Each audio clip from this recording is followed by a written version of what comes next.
individuals and others can use to free themselves. Often, these tools are still too conceptual for the message they contain, but they are useful at this time in loosening the bars of the conceptual prisons in which so many individuals still function. If you found yourself in hell, it might be appropriate to grab a pitchfork and fight your way out.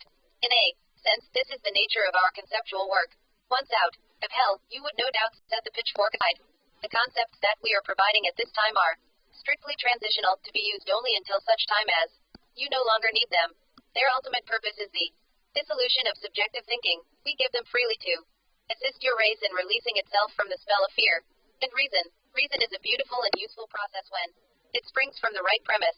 But the right premise is seldom the starting point for fearful creatures caught in a net of subjectivity. Only when reason is returned to its proper place in the spiritual structure of true intelligence, and used wisely in the consciousness of the Christ, will it once more begin to serve the needs of the whole.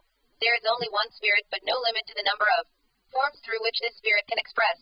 For the moment, these forms seem important, and they are in so far as their contribution to the whole is concerned, but as the years go by, the range of their differentiation will become of much less consequence to individuals who are sincerely offering their lives as channels through which the spirit can work. As life is able to express through such individuals with increasing ease, they will begin to recognize each other as differentiations of the same spirit.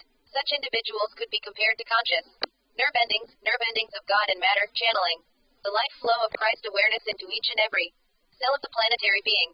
By the time of the 80s revelations, knowledge of our existence and our work will be widespread, especially among the younger generation, the prime focus of our efforts at that time. Although awareness of our presence is not necessary to our work, it does facilitate the transfer of information. Many thousands are consciously working with us this very day. So clear your circuitry, my friend. Great portents of change are in the air. Your physicists are speaking of these things in terms that defy explanation. Your psychologists are abandoning the sinking ships of conventional rationality. Your religions are exploding beyond the confines of their dogma in the rediscovery of spirit. It is all here in this present moment.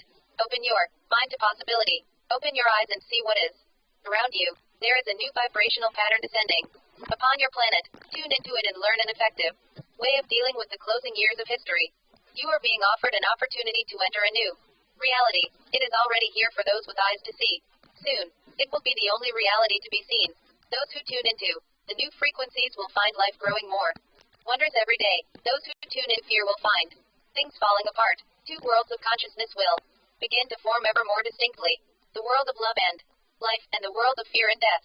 There will continue to be some overlap of these worlds for several years to come, some going back and forth for certain individuals. But as the century draws to a close, the polarization will continue to intensify.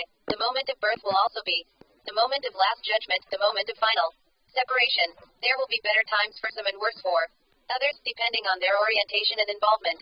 Fortunately, the natural tendency of your species is to gravitate toward love and life. For the vast majority, the times ahead will be better than they expect. Some of the worst scenarios have already been rendered impossible, except in a few isolated pockets where the new energies will not enter until later. The momentum of positive change is being felt everywhere. The coming age will be a time of incredible blessing. Restored ecological balance, international cooperation, and universal harmony. Planetary resources will be realistically understood and properly utilized. Humankind will be at peace. All life forms will work together in harmony, cultivating the full potential of the planet. It will be an age of revelation, during which the